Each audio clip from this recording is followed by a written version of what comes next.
Donc tout d'abord, un grand merci à Jean-Marie Tarascon pour cette invitation de venir à Paris. C'est toujours un plaisir de monter à la capitale. Donc je viens donc de Suisse, comme l'a indiqué Jean-Marie. Je ne viens pas de Lausanne parce qu'on a déménagé il y a quelques années à Sion pour monter un campus qui s'appelle Energipolis. Et en fait, je vais vous parler également d'un démonstrateur qui est dans une ville qui s'appelle Martigny, juste derrière Chamonix, où nous avons une espèce d'usine qui nous permet de tester à grandeur réelle certains composés. Donc c'est dans la partie sud de la Suisse, qui s'appelle le Valais, qui a été annexé en 1815 lorsque Napoléon a perdu. Avant, c'était coupé du monde, personne ne savait que ça existait. Donc, voilà. Donc nous sommes une équipe à peu près d'une vingtaine de personnes et nous faisons deux types d'activités. Nous faisons de la chimie analytique et nous faisons de la chimie physique. Et aujourd'hui, on parlera plutôt de chimie physique. Et au passage, mercredi, il y a une conférence à Paris sur l'impression inkjet et l'électronique imprimée. Et en fait, on utilise beaucoup ces techniques d'impression inkjet pour faire non seulement des capteurs, par exemple des capteurs à glucose, ou grâce à des techniques de lampes xénon que l'on va flasher, on peut tout faire sans faire de séchage d'électrodes au passage au four. Mais plus important pour tout ce qui est l'énergie, on peut imprimer, par exemple, de l'hexachlorure de platine, on flash la lampe, par exemple sur de l'ITO, et on fait la nanoparticule de platine directement en imprimant. Et vu qu'on joue avec des gouttelettes, on peut faire tous les alliages nickel-fer, platine-iridium, etc. Donc on peut, par ces techniques d'impression de nos jours, faire un tas de choses très intéressantes. On a vu aujourd'hui les techniques d'impression, et je pense que l'impression Print Light Synthesis va jouer un grand rôle. Pour la petite histoire, nous avons fait pour notre ami Michael Gretzel une cellule perovskite complètement imprimée, 10 par 10, sans optimisation, 15% de rendement. Donc les techniques d'impression arrivent très vite. Donc le menu pour aujourd'hui, je découpé cette conférence, ce séminaire en quelques points. On parlera d'abord des besoins de stockage. Ensuite, on parlera de mégabatteries. Donc quand je parle de mégabatteries, c'est des batteries de mégawatts. Un petit peu sur les batteries, donc redox flow. On fera un petit peu de chimie physique pour parler donc, de production d'hydrogène, de solid boosters pour les batteries redox flow, et on finira par du batch water splitting.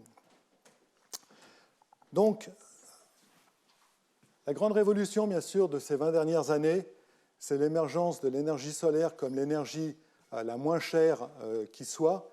Et si on en croit nos collègues du Fraunhofer Institute, en Europe, on est à l'heure actuelle à environ 4 centimes le kilowattheure d'énergie solaire installée, ou si vous préférez, 40 € du mégawattheure. C'est bien moins que le charbon, c'est moins cher que le pétrole. C'est donc à l'heure actuelle l'énergie la moins chère disponible en Europe. D'accord ? Même moins chère que l'éolien terrestre. Malheureusement, ça demande des investissements importants et surtout, pour des pays comme la Suisse, qui sont des petits pays, ça demande des mètres carrés de surface au sol. Ça veut dire que vous êtes en compétition avec l'agriculture et je vous laisse imaginer les débats. Si on prend notre voisin du Nord, l'Allemagne, au mois de janvier de cette année, on voit que le prix a fait le yo-yo entre plus 100 € le mégawattheure et des prix négatifs. On voit également qu'autour du 13 janvier, il y avait beaucoup de vent. Toutes les éoliennes allemandes ont réussi à fournir le 100% de l'électricité fournie. Les Allemands, en général, exportent 10 gigawatts. La Suisse consomme 8 gigawatts. Donc, vous pouvez imaginer un marché où le voisin du Nord a un excédent qui est plus que votre consommation. Donc, bien sûr, ces différences de prix se répercutent sur le marché suisse. Et sur le marché suisse, on a des prix qui passent également de 100 francs, qui est presque 1 euro, à des prix également négatifs. Et donc, vous pouvez imaginer que gérer le marché de l'électricité dans ces conditions est un exercice de style difficile. Et c'est là où le stockage devient intéressant. 2-3 slides sur la Suisse. Donc, la Suisse, c'est un pays où la population augmente. Néanmoins, la consommation d'énergie baisse. Donc, est-ce qu'on a atteint notre virage énergétique? Je ne sais pas. Enfin, on essaye tout pour minimiser la consommation énergétique du pays.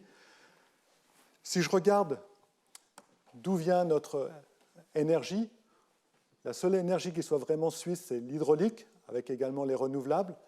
La Suisse, comme l'Allemagne, a décidé de se passer des combustibles nucléaires, ce qui veut dire que l'on n'aura plus cet apport d'énergie, d'où l'importance pour nous d'être amis avec nos voisins. On n'a qu'un seul voisin, c'est l'Europe, donc il ne faut pas se fâcher, on ne va pas faire un Brexit lorsqu'on habite au milieu de l'Europe, parce que sinon on risque de se couper de notre marché électrique. Il faudra bien sûr apporter du gaz des pays plus à l'est que la Suisse. Et vu que nous avons également signé la COP, les accords de la COP, nous devons baisser d'ici 2030-2040 notre consommation de pétrole de 40%. Donc lorsqu'on regarde ce type de diagramme, on s'aperçoit qu'on a quand même un challenge assez important devant nous. Donc en termes de stockage, qu'est-ce qu'on fait en Suisse? En général, on pompe et on turbine. Ceci est un barrage qui est juste derrière Chamonix, au-dessus de Martigny, qui s'appelle Dornodrance. C'est un barrage de 900 MW qui va bientôt rentrer en opération totale.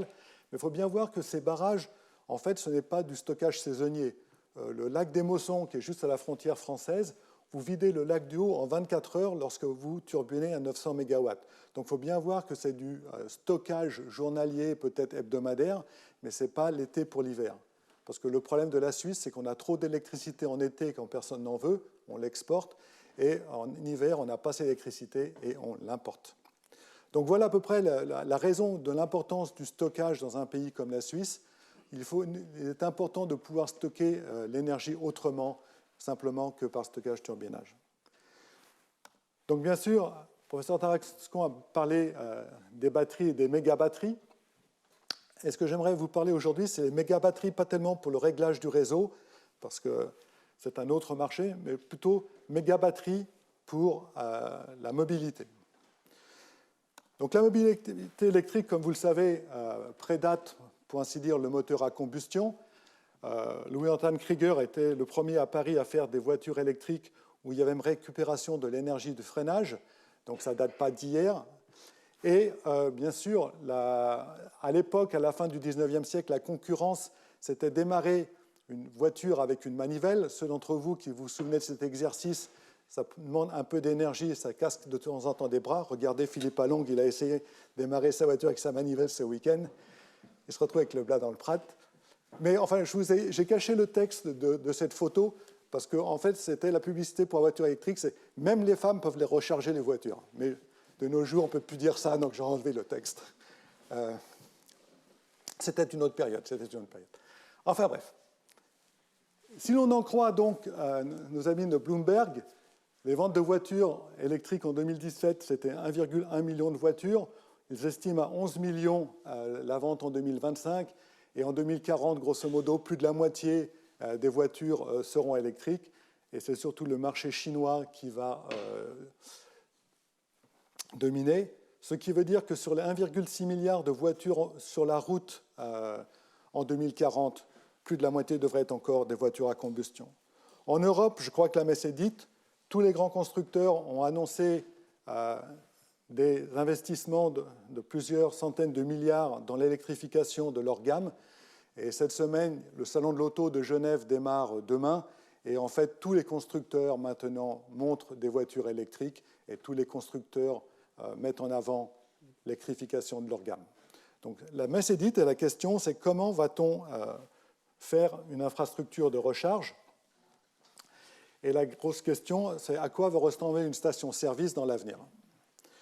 Et donc, dans notre laboratoire, on pense que les batteries de puissance vont être utiles pour faire ceci. À Martigny, où on habite, juste en face de notre labo, il y a une station-service sur l'autoroute qui s'appelle le Relais du Saint-Bernard. Il y a 6 stations de charge rapide Tesla, 105 kW. Le problème, c'est que Tesla n'a pas payé la taxe de puissance. Donc, si vous avez une voiture, ça charge en 20 minutes. En 20 minutes, vous mettez une quarantaine de kilowattheures, c'est-à-dire vous allez boire un café, vous mangez un gâteau, vous revenez, vous repartez. Mais lorsqu'il y a 2 Tesla, ça va encore. 3 Tesla, ça commence à être un peu ric-rac. 4, 5, voire 6 Tesla, vous ne chargez pas en 20 minutes, vous chargez en 1 heure. Et en général, la station est pleine le vendredi soir lorsque les gens partent de Genève pour aller skier à Verbier ou Crans-Montana. Et donc, le vendredi soir, vous ne chargez pas en 20 minutes, vous chargez en 1 heure. Et au lieu de vous arrêter pour un café, vous avez le temps de manger la raclette à la station-service parce que vous n'atteindrez pas le chalet, quoi. Donc la question est de savoir comment utiliser ces méga-batteries pour utiliser l'électricité du réseau et le mettre dans une voiture. Et l'exemple que l'on va prendre, c'est pour une batterie de 500 kWh. Nous avons une telle batterie sur le campus de Lausanne. Avec cette batterie, le clencher lithium-titanate, on a sur les toits 2 MW pic d'énergie solaire. Et toute la moitié sud du réseau du campus de l'EPFL est autonome à peu près 10 mois par an. Les mois d'hiver, ça ne passe pas, on est quand même content d'avoir le réseau. Mais avec cette batterie lithium-titanate et les panneaux solaires, on arrive à être autonome sur la moitié sud du campus. Donc si l'on veut dimensionner une station-service pour des voitures électriques, il est clair que nous avons une arrivée stochastique des voitures. Elles n'arrivent pas toutes en même temps. Elles arrivent plutôt le soir vers 5-6 heures. Elles arrivent plus en semaine que le week-end. Elles ne viennent pas la nuit, etc. Et donc, nous avons fait plusieurs modèles et algorithmes. Et on voit que si on veut entre à peu près 600 et 1000 voitures par semaine, il nous faut à peu près 6 stations-service. En fait, si on voit que si je veux à peu près 600 voitures par semaine, il faudrait que je mette une ligne à 700 kW. Mais maintenant, si je mets une batterie de 500 kWh telle que celle que l'on a sur le campus de l'EPFL, on voit tout de suite qu'avec cette batterie, on peut monter à plus de 1000 voitures par semaine. Donc, lorsqu'on va faire des charges, on parle de charges à 150 kW, d'accord, les nouvelles générations de voitures qui arrivent. La nouvelle 208, elle va arriver, elle charge à 100 kW, d'accord. Donc, on parle de charge puissante. Ce n'est pas le 13 kW que l'on met dans la prise électrique à la maison, d'accord. Donc on voit ici que la batterie peut jouer un rôle majeur pour servir des éléments stochastiques de charge, et ça permet surtout d'utiliser l'électricité du réseau la nuit lorsqu'elle est la moins chère pour pouvoir la donner aux voitures lorsqu'elles arrivent. Si on n'avait pas de batterie, il faudrait au moins 1 MW de puissance pour avoir ces 1000 voitures. Donc jusqu'à présent, je n'ai parlé que de voitures. Les voitures, la charge normale, c'est entre 2 et 22 kW. Les charges maintenant vont jusqu'à 350 kW. La nouvelle Porsche, charge à 350 kW, donc le câble est quand même assez lourd. Mais à l'aéroport de Sion, où on travaille, il y a également des avions électriques. H-55 fabrique ce type de biplace école. Et quand cet avion vole, et il vole maintenant en expérimental, ça c'est la version monoplace, dans une école d'aviation, vous êtes une demi-heure à terre, une demi-heure en l'air pour la leçon, et en fait, on a une demi-heure pour recharger l'avion pour le prochain vol école. Et donc là, il est important sur un avion de mettre tout le BMS à terre, parce qu'on ne veut pas embarquer trop de Battery Management System dans l'avion. On parle aussi beaucoup de voitures autonomes, mais je pense que le vrai breakthrough qu'il va y avoir dans la mobilité, ce n'est pas la voiture autonome, c'est ça. Et ça va être vraiment, je pense, j'espère pouvoir vivre assez longtemps pour pouvoir aller au restaurant, manger un bon repas, boire du vin et revenir à la maison en volocoptère, parce que les drones autonomes tels que celui-ci qui a été présenté à Dubaï l'année dernière et qui vole, d'accord, de la marque allemande Volocopter, je pense va vraiment révolutionner. C'est très difficile de faire une voiture autonome qui doit gérer le trafic, le gamin qui joue au football dans la rue, le piéton, le cycliste et autres. C'est très facile de gérer une flotte de drones autonomes. Regardez ce que les militaires font lorsqu'ils font des attaques de sites avec des essaims de drones autonomes qui communiquent entre eux. C'est impressionnant. Et en plus, pour les drones, c'est très simple. Il y aura les drones basse altitude sous les avions, il y aura les avions et il y aura les drones militaires au-dessus des avions. Chacun aura son étage dans le ciel et il y a plein de places dans le ciel pour voler. Et j'espère, comme je dis, vivre assez vieux pour pouvoir mettre ça dans mon jardin, une piste d'atterrissage de drones. Et si on regarde ce que Boeing vient de faire le mois dernier, Boeing a ce drone avion qui a volé, également autonome, biplace. Donc on n'est plus dans la science-fiction maintenant, ces choses-là volent. Et les militaires ont montré l'exemple. Et si on parle d'avion, il y a même l'avion à pile à combustible, donc à hydrogène, et c'est quand même des gens sérieux, Air Liquide, Airbus. Donc si des gens comme ça investissent beaucoup d'argent dans ce type d'aviation, c'est qu'il y aura, je pense, un marché important. Donc voilà pour ce qu'il en était dans les batteries pour la mobilité. Et donc juste pour conclure, il n'y a pas que les voitures, il y a également les avions, il y a également les bateaux, il y a également les trains. Et donc le besoin de grosses batteries pour charger des objets qui bougent va être assez important. Dans le cas des batteries à flux circulant, comme le professeur Tarascon l'a rappelé dans ses cours, ça ne date pas d'hier, 1880. Si on en croit Nature, c'est une batterie zinc-brome. En fait, ce n'est pas vrai. C'est une batterie zinc-chlore, comme quoi il ne faut pas toujours croire ce qui est écrit dans Nature. Et c'était Charles Bernard pour le dirigeable France. C'était l'époque où les Français allaient bombarder les Allemands en allant lâcher une bombe à partir du dirigeable. C'était les premiers bombardiers volants grâce au dirigeable. Quel est l'avantage de la batterie à flux circulant? Il n'y en a qu'un. C'est que la puissance est découplée de l'énergie. Dans la mesure où la puissance, c'est le nombre de mètres carrés d'électrodes que vous avez, et l'énergie, c'est le volume de votre réservoir. Et ça, c'est vraiment, à mes yeux, l'élément différenciant par rapport à toutes les autres batteries, c'est qu'on découple puissance et énergie. Donc, si vous voulez faire du stock pour l'hiver, vous mettez beaucoup de réservoirs. Si vous voulez avoir beaucoup de puissance, vous mettez beaucoup d'électrodes en série. Souvent, lorsqu'on parle dans les cours de batterie au vanadium, on montre cette image qui était publiée dans Science. De nouveau, cette image est fausse parce que ça laisse croire aux gens qu'il y a du liquide qui circule entre une électrode et une membrane. En fait, ce n'est pas du tout le cas. L'électrode, c'est une éponge de carbone. Et en fait, vous avez une éponge de carbone, une membrane, une éponge de carbone qui sont comprimées, et le liquide essaye de trouver son chemin dans ces éponges de carbone. Et en fait, il faut faire toujours attention au dessin lorsqu'on fait de la publication scientifique, parce qu'on essaye de simplifier parce qu'on sait de quoi on parle, mais beaucoup de gens prennent ces dessins à valeur comptante, et je pense que c'est un peu dangereux. Donc les batteries vanadium, les gens qui les vendent disent le grand avantage, c'est que le vanadium ne s'use pas. Dans 5000 ans, le vanadium sera toujours électroactif. C'est vrai, mais tout le reste sera cassé. Et à l'heure actuelle, il y a vraiment un boom sur les batteries vanadium avec le marché qui explose. Et il n'y a pas que le marché qui explose, il y a le prix. Il a été multiplié par 5 dans ces dernières années, ce qui veut dire qu'il y a des gens qui sont très actifs sur le marché de la pile au vanadium, et ce sont des mégawattheures de batteries au vanadium qui sont installées en ce moment à travers le monde. À tel point que les gens qui ont du vanadium, en général, sont des gens qui ont des intérêts miniers, et ils s'aperçoivent que vendre une batterie, ce n'est peut-être pas le meilleur business model. Le business model, c'est de faire du leasing de batteries. Et bien sûr, leur espoir, c'est que s'ils vendent du kilowattheure stocké, c'est que le prix du kilowattheure va augmenter, et comme ça, leur vanadium va augmenter au cours des années aussi, ce qui est quand même avantageux. Et en fait, lorsqu'on parle de grosses batteries, on ne parle même plus de science maintenant, on ne parle que d'argent. D'accord ? Combien coûte l'investissement? Combien coûte le marché de la régulation?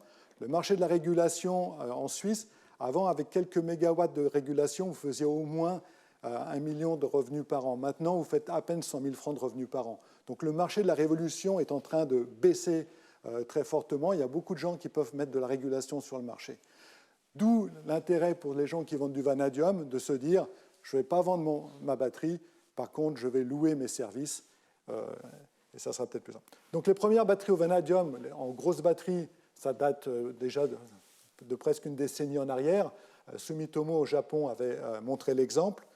En Chine, bien sûr, il y a une société qui s'appelle Romkei qui vend ces systèmes modulaires 500 kW dont je vous ai parlé, et celui-là, c'est un 2 MWh.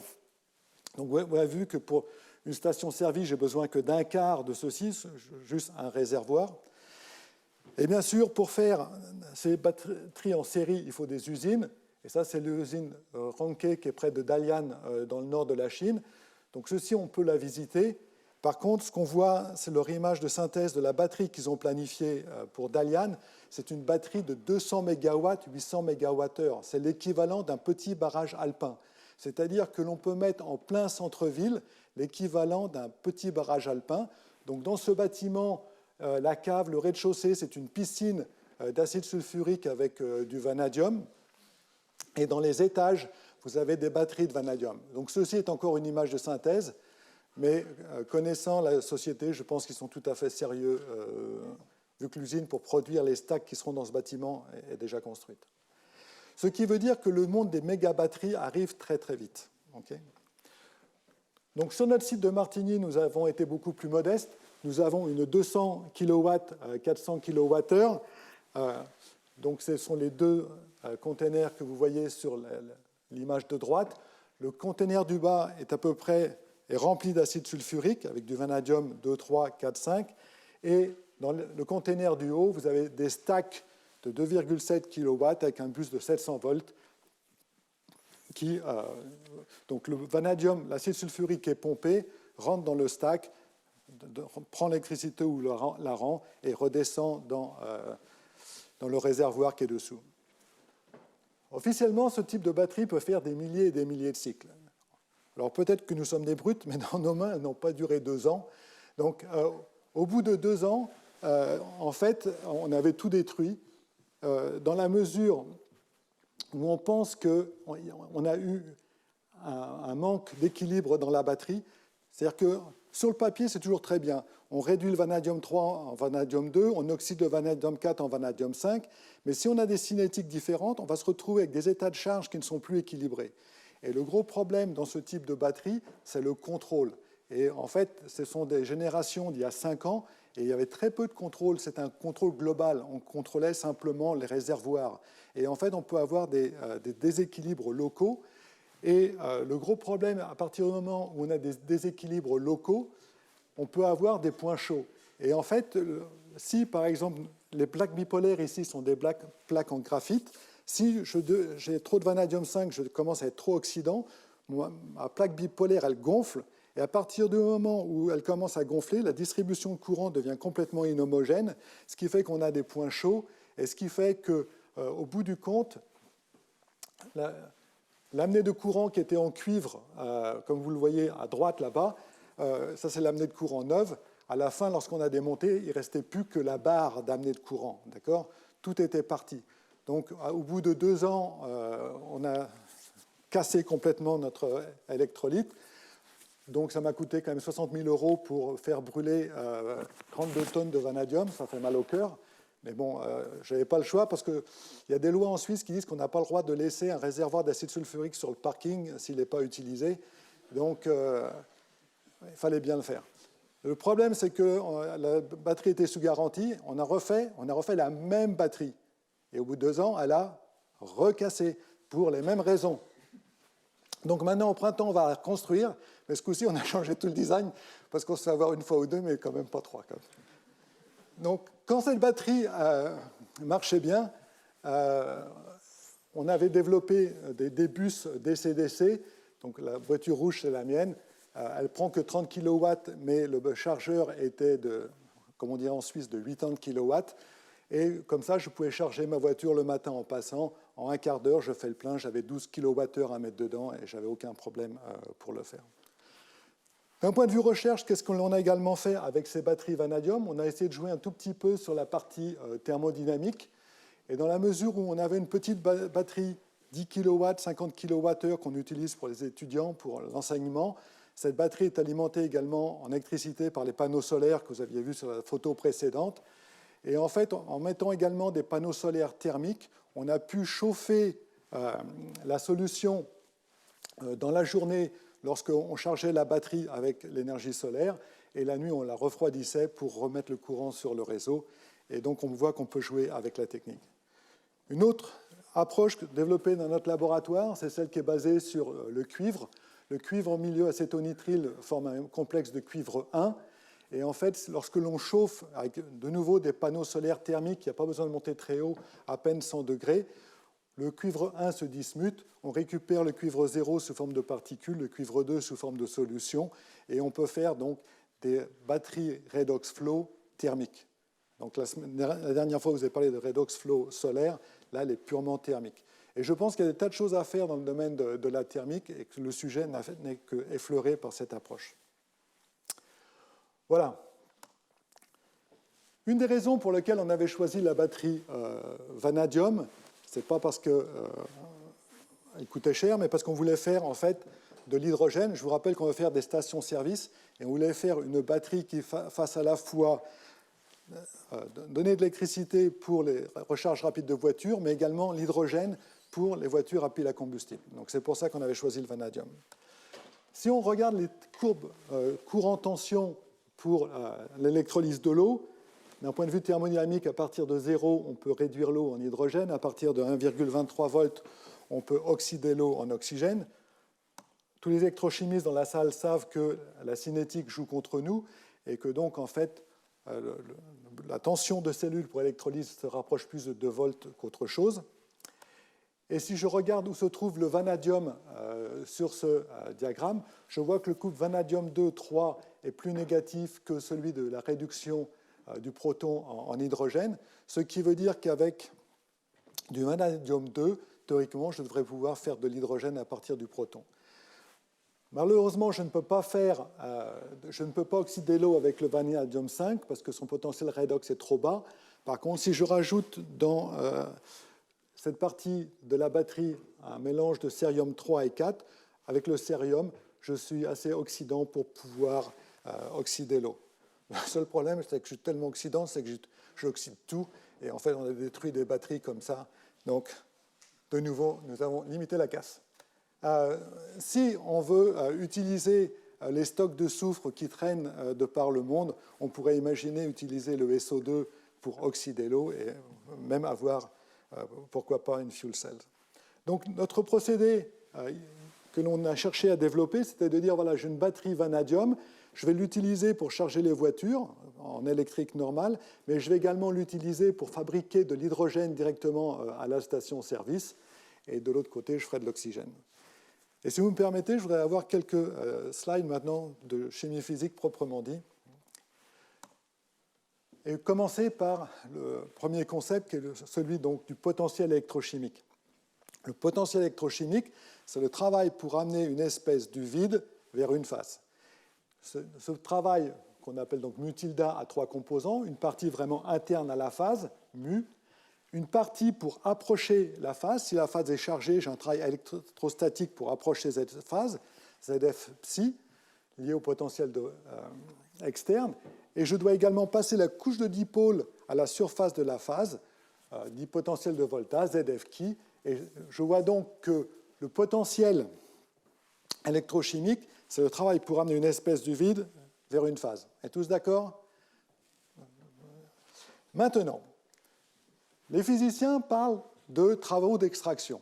Le travail pour extraire un électron d'une bille d'or, par exemple, vers le vide. Bien sûr, c'est l'opposé du travail pour amener l'électron du vide vers la phase, ce qui veut dire que le potentiel électrochimique de l'électron, qui est donc ce travail pour amener l'électron du vide vers la bille, va dépendre de la charge. C'est-à-dire que le moyen que j'ai de faire varier le niveau de Fermi d'une bille, c'est de la charger. Si je la charge négativement, le niveau de Fermi monte. Si je la charge positivement, le niveau de Fermi baisse. Êtes-vous tous d'accord avec ça? Okay. Maintenant, en tant que chimiste, des fois on a du mal à parler avec les physiciens, et donc il faut parler leur langage. Nous, on parle de potentiel redox. En général, ça ne leur dit pas grand-chose. Donc, on va parler de Fermi de l'électron en solution. Comment je définis l'échelle absolue de redox? Je dis, je prends une espèce oxydée en solution, je prends un électron dans le vide, je le mets sur l'espèce oxydée, je me retrouve avec une espèce réduite. Le delta G de cette réaction, c'est la constante de Faraday fois le potentiel redox dans l'échelle absolue du vide. Maintenant, quand je suis en solution, ce que je peux dire, c'est que je prends l'espèce oxydée, je prends l'électron du vide, je l'amène dans la solution, et je me retrouve avec l'espèce réduite. À partir de là, je vois que je peux définir conceptuellement parlant un niveau de Fermi de l'électron en solution, qui est donc le potentiel redox dans l'échelle absolue, qui correspond au travail pour amener l'électron du vide vers la solution pour un couple redox donné. Et en fait, c'est vraiment aussi une distribution de Fermi-Dirac, parce qu'on a une statistique à 2 états, oxydé, réduit, et c'est vraiment un niveau de Fermi, en fait. Okay. Est-ce qu'on est tous d'accord avec ceci? D'accord. Donc maintenant, toute l'électrochimie résumée en une slide. D'habitude, lorsque l'on a une électrode, on a un couple redox en solution, on va fixer le potentiel de l'électrode, c'est-à-dire on fixe son niveau de Fermi. Quand je fais ceci, le niveau de Fermi en solution doit s'égaliser avec le niveau de Fermi sur l'électrode, et par conséquent, j'ai un transfert d'électrons, une oxydation dans ce cas, de façon à équilibrer les niveaux de Fermi. Ça, c'est vraiment l'électrochimie telle qu'on l'apprend tous les jours, enfin, au bachelor ou au master. Maintenant, prenons le cas d'une particule métallique. Si j'ai une particule métallique que je vais mettre dans une solution redox, mais maintenant la solution est en excès par rapport à la taille de la particule. Ce qui veut dire que lorsque je mets la particule en solution, je vais de nouveau devoir égaliser les niveaux de Fermi, mais pour égaliser les niveaux de Fermi, je dois charger la particule, parce que je n'ai plus de fil. Donc, l'année dernière, le professeur Kuhn de Bordeaux était venu parler d'électrochimie sans fil. Là, on va faire de l'électrochimie sans fil, mais ce n'est pas du bipolaire, c'est simplement la bille dans la solution. Donc, on voit que si je mets une particule métallique en solution, le seul moyen pour son niveau de Fermi de s'adapter à la solution, c'est de se charger. Est-ce qu'on est d'accord avec ça? OK? Donc, on a résumé tous ces travaux dans cette revue, si ça vous intéresse. C'est comment faire de l'électrochimie sur des billes, grosso modo. Et c'est là qu'arrive notre système avec le vanadium. On va prendre des billes de carbure de molybdène. Si je mets, et on va parler donc de ce concept qu'on appelle l'électrocatalyse redox, c'est comment je fais de l'électrocatalyse sans électrode avec un potentiostat, une source de tension, mais uniquement avec un couple redox. Okay?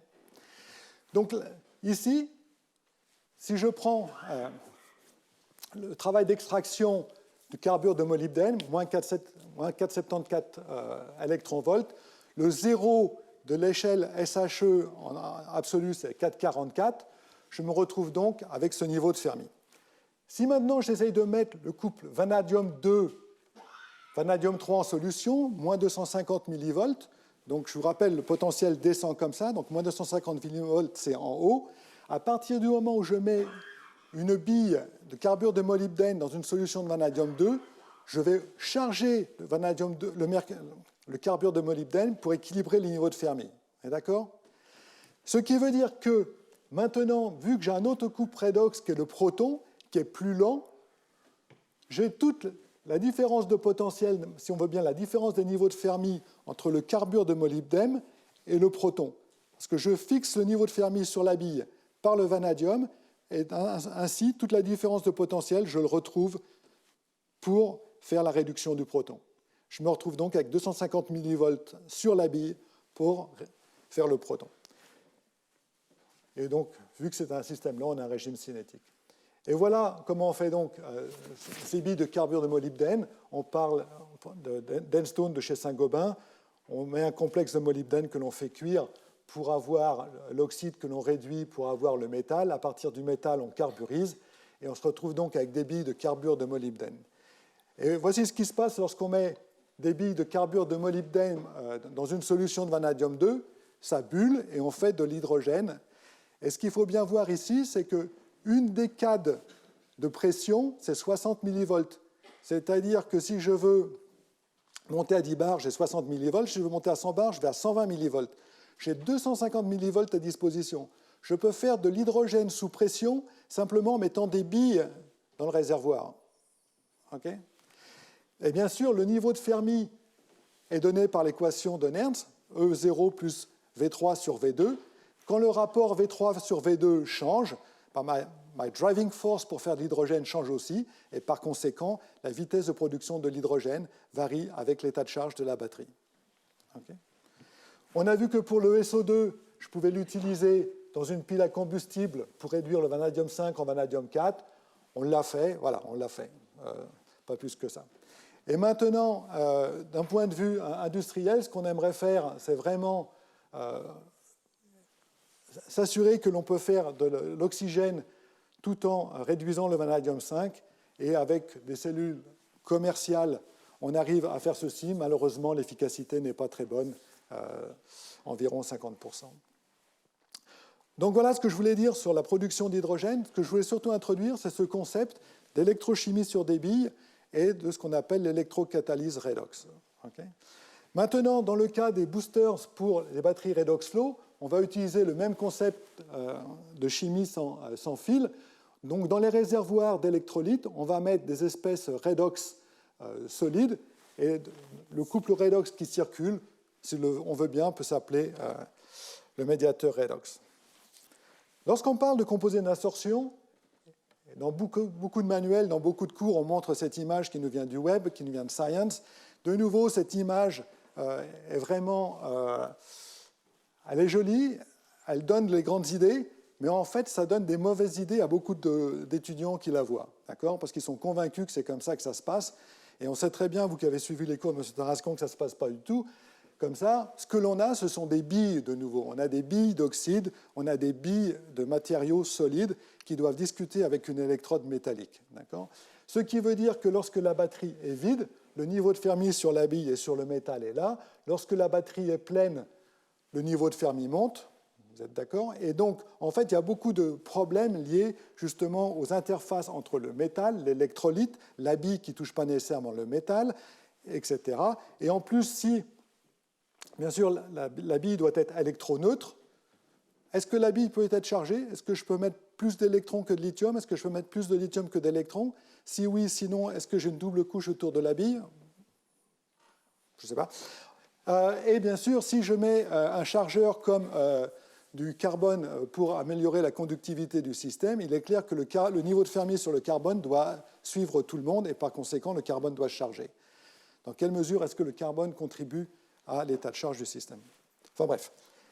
Dans le cas des solid boosters, si je prends par exemple le phosphate de fer, en fait, c'est comme pour le molybdène de tout à l'heure, je vais avoir un couple redox en excès, qui est mon médiateur, par exemple l'iode, et à partir du moment où je vais changer le rapport I- sur I3-, je vais changer le niveau de Fermi en solution. Le niveau de Fermi sur le phosphate de fer doit suivre, et par conséquent, le lithium va s'intercaler. Donc voici le concept du solid boosters. Le solid booster, c'est de dire, si je veux des médiateurs qui coûtent cher, je ne vais pas en produire des tonnes. Par contre, le phosphate de fer, ça ne coûte rien. Donc je vais avoir un tout petit peu de redox médiateur qui circule, beaucoup de phosphate de fer qui ne coûte rien, que je peux accumuler en grande quantité. Dans notre groupe, on a joué avec d'autres systèmes. On a joué avec des polymères conducteurs comme le polyaniline, qui vont très bien pour le vanadium 3,4 et pour le fer. Et plus récemment, on travaille avec des bleus de Prusse. On ne cherche surtout pas à faire des nouveaux matériaux. On cherche à prendre le matériau le plus robuste, le moins cher possible. Et le bleu de Prusse n'est vraiment pas cher, c'est que du fer et du cuivre, vous en sortez pour quelques francs le kilogramme, enfin quelques euros le kilogramme, c'est vraiment pas très cher. Par contre, si je vois que Tempo, qui est ici avec un ammonium dessus pour le rendre soluble dans l'eau, le potentiel de Tempo match complètement le bleu de Prusse avec le cuivre, ce qui veut dire que je peux me permettre d'avoir du Tempo qui est cher en petite quantité avec du bleu de Prusse qui n'est pas cher dans le réservoir. Ceci a été étudié depuis plus de 30 ans, du temps où les gens voulaient faire même des matériaux électrochromiques. Donc il y a toute une littérature qui est dessus, on ne va pas revenir là-dessus. Comme tout le monde, il est clair que si on veut avoir une bonne conductivité et des vitesses de charge, il faut charger le système soit avec du carbon black, soit avec des nanotubes de carbone.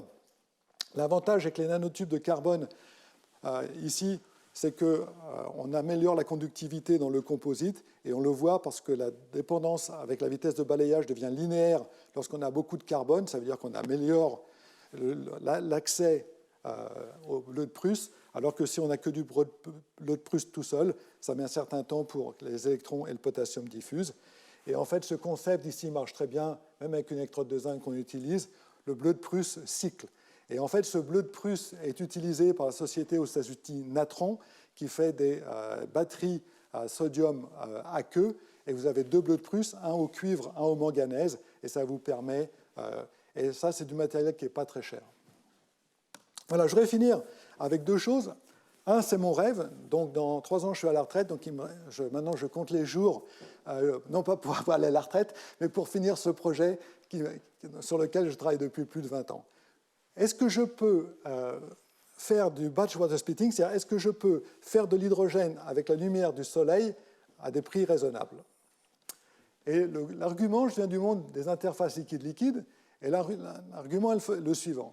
Si je mets une phase organique avec un donneur et un accepteur d'électrons et une phase aqueuse dessus, et là, en général, lorsqu'on parle de photoélectrochimie, le gros problème de la photoélectrochimie, c'est de faire de la photoélectrochimie sur des électrodes qui coûtent une fortune au mètre carré. Donc là, l'idée, c'est de mettre les électrodes loin, faire tout dans des tubes en polyéthylène, par exemple, qui courent au sol, d'accord, avec un mélange biphasique. Durant la journée, sur un catalyseur qui flotte à interface liquide-liquide, je peux oxyder mon donneur, je peux faire de l'hydrogène dans un tube. Dans l'autre tube, j'ai un accepteur qui va pomper les électrons. Si j'ai un catalyseur comme un oxyde de cobalt, je vais pouvoir faire de l'oxygène. Ça, c'est la théorie. Ce qui fait qu'à la fin de la journée, je me retrouve avec un couple D+, A-. Si les potentiels redox jouent, je dois pouvoir faire un reset de mon électrochimie et également un reset de mes protons si je mélange les phases aqueuses pour continuer. Et les travaux que je vais vous montrer ici, on a utilisé la même chose pour le donneur et l'accepteur, mais c'est juste un cas d'école. On a pris, parce que c'est la molécule qui est la plus stable, tétrafluorvaline, mais ça ne sera pas le cas final. Donc, pour montrer que ces catalyseurs qui flottent, ici on a pris toujours le carbure de molybdène, mais ce coup-ci sur des nanotubes de carbone qui flottent à une interface liquide-liquide. Si je mets ça avec, par exemple, du décaméthylférocène, c'est instantané. Tout le décaméthylférocène est oxydé et j'ai réduit mes protons en hydrogène. Maintenant, ce que l'on fait en ce moment, c'est de faire ça sur des billes de platine. Donc, de nouveau, ce concept d'électrocatalyse redox, mais maintenant photo. Si je prends le TTF, la molécule en haut à gauche, que je la mets dans un mélange eau-acétonitrile acide, le TTF se protonne pour faire TTF-H+. TTF-H+, absorbe la lumière, se photooxyde en TTF+, donne un électron aux platines, toujours par ce concept de catalyse redox, l'électron sur le platine va aller réduire le proton qui est aussi sur le platine. Ce qui fait que je peux faire de façon quantitative une photooxydation de mon TTF-H+, et je peux faire de façon quantitative toute cette oxydation en TTF+, en faisant de l'hydrogène. Okay. On peut le prouver en mesurant par GC la quantité d'hydrogène produit. Je peux corréler ça par spectroscopie avec la quantité de TTF+, fait. Grosso modo, rendement chimique 100%. Okay. De nouveau, si on veut jouer avec les niveaux de Fermi, on a tous les niveaux de Fermi que l'on a mesurés pour les différents couples redox, plus les niveaux de Fermi pour l'état excité, et on voit que l'on a une driving force qui est assez intéressante. Maintenant, je peux bien sûr recycler le TTF oxydé en TTF en faisant ça sur une électrode de carbone vitreux, et je vais faire ça à 0,45 volts positif par rapport au SHE. Donc je vous rappelle, la réduction, c'est en général dans les négatifs. Là, je fais ça en positif à 0,45 volts. C'est normal, j'ai utilisé de la lumière à 455 nanomètres, donc l'énergie vient bien de quelque part, ce n'est pas de la magie. D'accord ? Maintenant, pour la partie oxydation, je vais faire l'inverse, je vais partir de TTF+, donc j'oxyde chimiquement mon TTF pour le mettre en solution, je le photoexcite toujours en présence de nanoparticules, macroparticules de platine, et ce faisant, je vais faire de l'oxygène, et je vais réduire tout le TTF+, en TTF. De nouveau, je vais pouvoir le recycler sur une électrode en carbone. Pourquoi est-ce que ça marche si bien alors qu'on n'a qu'un TTF qui va prendre un électron, okay. Donc j'ai une pompe à électrons qui marche un par un. Donc c'est le platine qui fait la banque d'électrons. On va pomper les électrons un par un, mais il est clair que pour oxyder l'eau, il me faut 4 électrons. On est tous d'accord ? Ce qui veut dire qu'en fait, lorsqu'on regarde ce qui se passe, c'est que le TTF+, en présence de son anion BF4-, fait des empilats lamellaires qui sont en fait des semi-conducteurs P qui viennent s'absorber à la surface du platine. Donc je me retrouve avec une microparticule de platine avec plein de petites aiguilles d'assemblage moléculaire TTF plus BF4-, avec quelques TTF au cours du temps TTF plus qui sont réduits, qui restent là en TTF. Et en fait, ça marche vraiment bien. Le seul problème, c'est que si je reste trop longtemps en photolyse, les protons que je forme pendant l'oxydation de l'eau en oxygène viennent protoner le TTF, et en fait, je fais du water splitting séquentiel. C'est-à-dire, au début, je fais que de l'oxygène, et une fois que j'ai fait que l'oxygène, j'ai fait des protons, je fais de l'hydrogène. Ce qui n'est pas le but du jeu. Okay, mais enfin, c'est marrant. Donc, qu'est-ce qu'on a fait pour éviter que les protons formés viennent réattaquer le TTF ? On a travaillé en milieu biphasique. Et si je fais ça en milieu biphasique, maintenant plus avec du platine, mais avec un oxyde de cobalt, je peux oxyder l'eau en oxygène, je forme des protons qui vont en phase aqueuse et qui vont dans la contre-réservoir à gauche.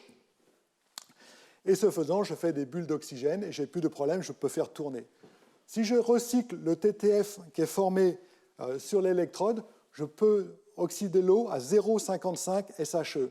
C'est-à-dire qu'avec une molécule symétrique comme TTF, je réduis l'eau à 0,45, j'oxyde l'eau à 0,55, 100 millivolts. Ce qui veut dire que si j'ai un copain qui fait de la chimie orga, il va me faire des molécules TTF dérivées avec des potentiels redox pour avoir un meilleur donneur, pour avoir un meilleur accepteur. Si on met 200 millivolts sur les TTF, j'ai assez de driving force pour pomper mes protons.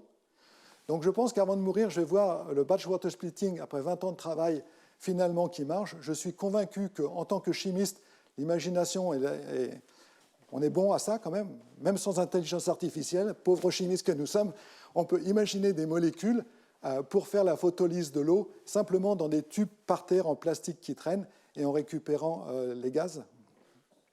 C'est mon rêve, donc chacun sait. Et je vais finir par Electromobilis. Donc, je vous avais promis.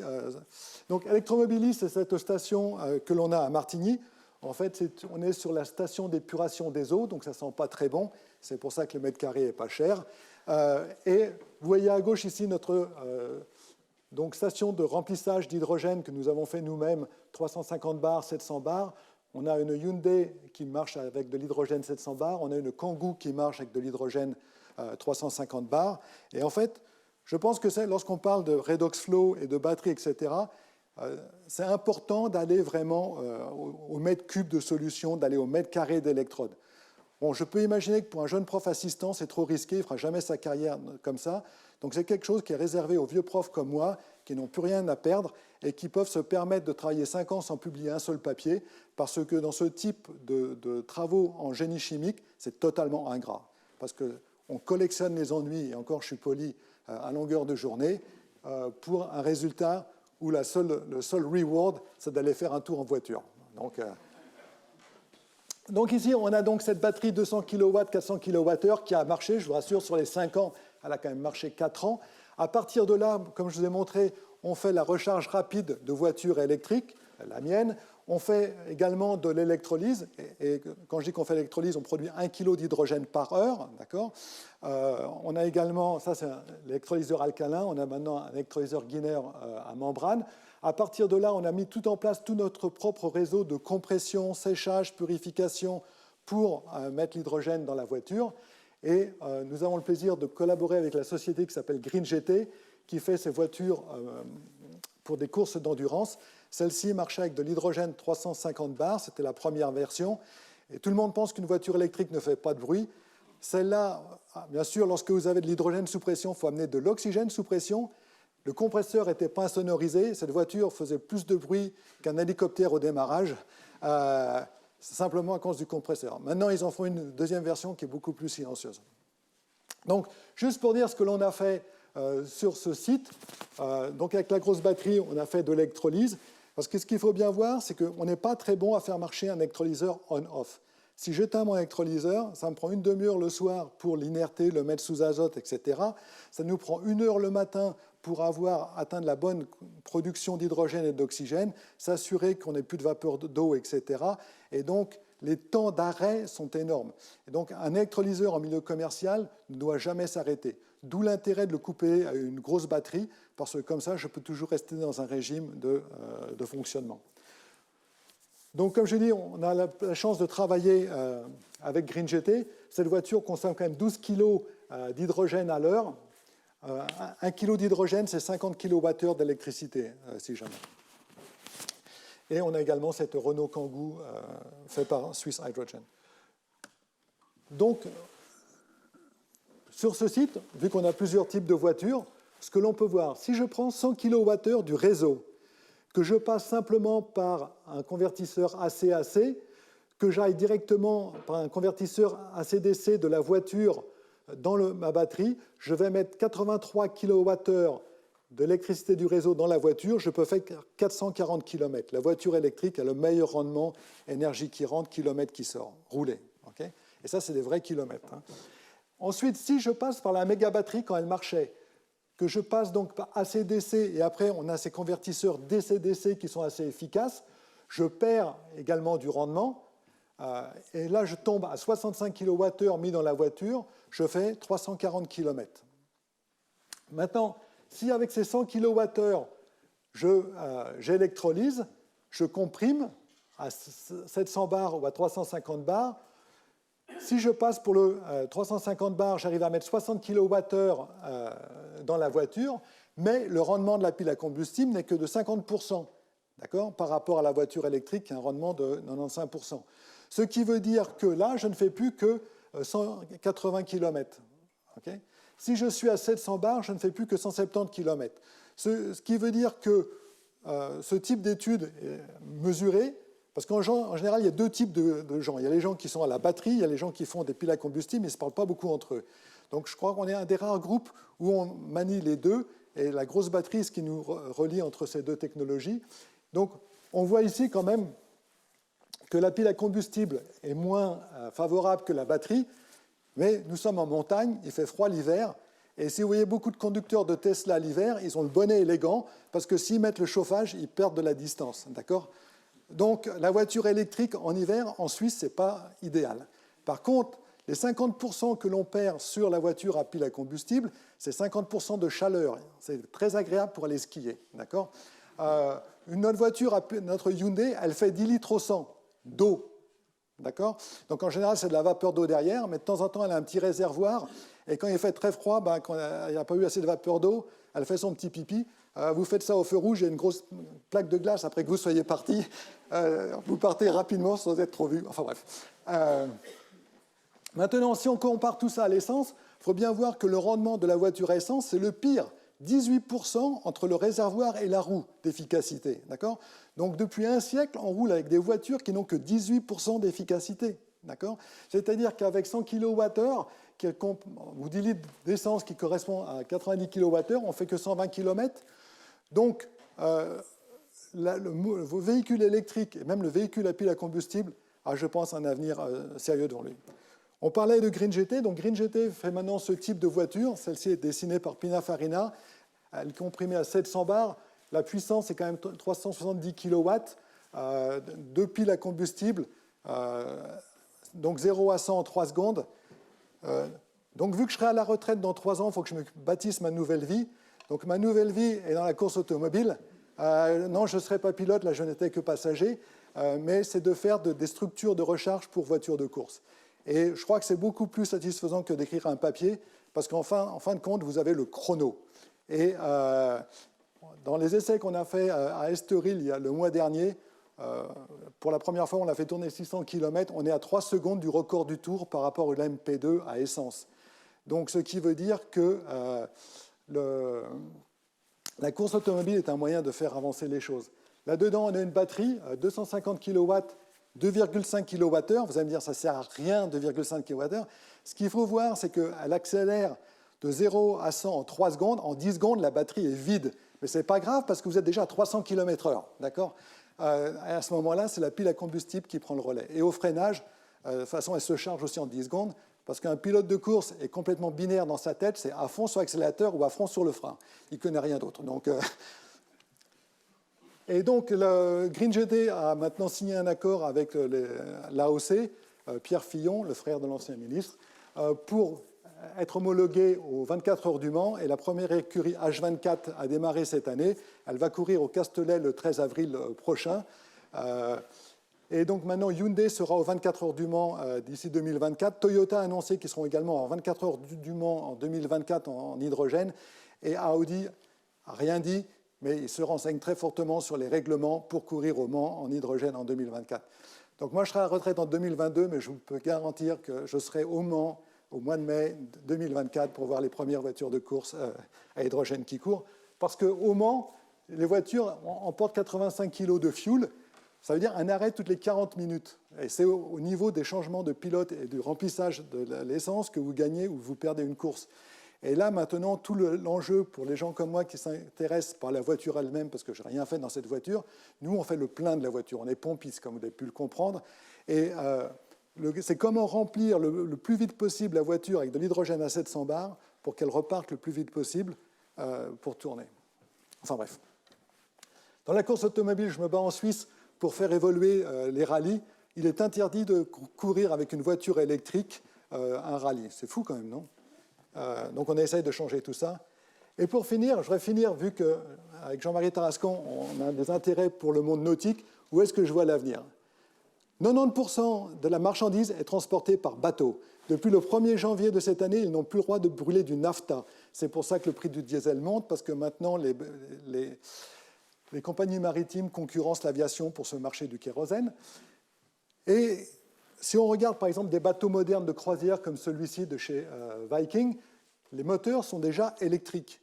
Par contre, ils ont 2 génératrices diesel. Et en fait, une génératrice, c'est pour le bateau, l'air conditionné, etc. Et l'autre, c'est uniquement pour faire marcher les moteurs électriques.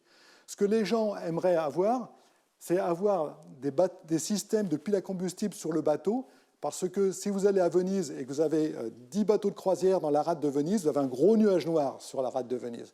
Et les gens de Venise n'en veulent plus. Ce qui veut dire que bientôt, il y aura des réglementations européennes qui vont interdire aux bateaux de croisière de faire tourner le diesel à la rade. C'est déjà le cas en mer Baltique. En mer Baltique, les bateaux n'ont pas le droit de faire tourner, et donc ils se branchent sur le réseau, mais c'est 1,2 MW la prise. Vous voyez l'intérêt de la grosse batterie, là? C'est-à-dire quand vous avez un bateau qui arrive et que vous devez lui mettre plusieurs mégawattheures d'un coup, c'est intéressant d'avoir chargé les batteries sur le quai avant. Et pour finir, ma dernière slide, je suis un grand croyant, un grand naïf peut-être, mais pour faire de l'énergie renouvelable, il faut des mètres carrés. On n'a pas beaucoup de mètres carrés sur Terre, surtout dans un pays comme la Suisse.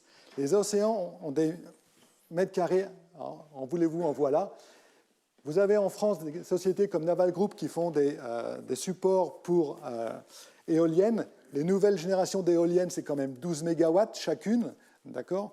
On peut très bien imaginer avoir une station polyvalente en pleine mer reliée avec des éoliennes flottantes, donc pas de pollution, sur lequel tout le ballast de la station polyvalente pourrait être par exemple du bleu de Prusse pour faire des batteries redox flow à l'intérieur et faire de l'hydrogène liquide pour avoir un yacht comme celui-ci, qui vaut quand même 100 millions, parce que les gens qui payent 100 millions pour avoir un yacht, toute la nuit, ils ont doum, doum, doum, doum, doum. La génératrice diesel, ils ne peuvent pas dormir, d'accord ? C'est quand même gênant quand on se paye un yacht à 100 millions quand même. Ils pourraient au moins mettre l'hydrogène, je ne sais pas ce que vous en pensez. Enfin bref. Donc ça va venir rapidement. Et bien sûr, ce qui revient encore plus rapidement, c'est tous les projets japonais d'alimenter le Japon par hydrogène liquide à partir de fermes solaires en Australie. Et en ce moment, le Japon et l'Australie sont en train de développer un nouveau hydrogen trade route pour exporter l'hydrogène liquide de l'Australie vers le Japon. Et là, je pense que si vous regardez les investissements qui sont en train de se faire en ce moment, Siemens, toutes les grosses boîtes, elles partent tous sur l'offshore marin de haute mer. Et je pense que la station-service, ma petite station-service à Martigny, là, avec ma petite batterie, là, on va aller vers des systèmes colossaux pour cargo, ferry et tout ce que vous voulez. Voilà, je voulais vous remercier pour votre attention. Et si jamais l'Institut Sapiens de Paris vient en Suisse et vient de faire un débat, et théoriquement, je devrais croiser le fer avec les gens de chez Total, qui apparemment pensent que les énergies renouvelables ne servent à rien. Donc voilà. Merci beaucoup.